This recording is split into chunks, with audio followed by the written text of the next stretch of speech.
Mapagmahal akong ina, pero biktima ako ng pambubugbog ng aking asawa.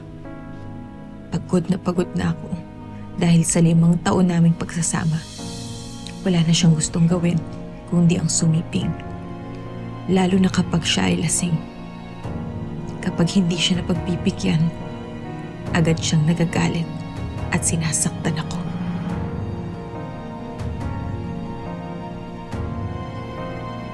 Kaya pinaplano ko na talaga na makipaghiwalay sa kanya.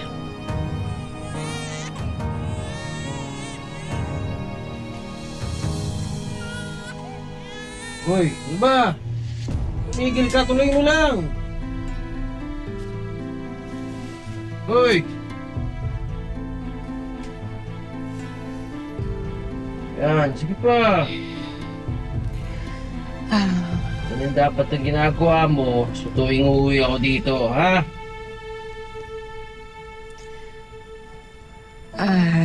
Raymond, Hal, may gusto sana akong sabihin sa'yo.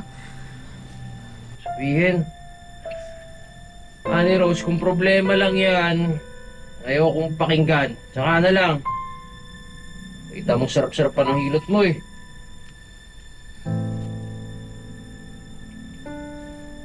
Ano ba? Ano ba problema? Ani Rose. Wala. Pa! Ano, pati ito ayaw mo? Anak na! Ano mo? Sabihin mo may ibang lalaki, no? Wala! Sabihin mo may ibang lalaki? Wala nga! Wala naman pala eh. Mahinig ka!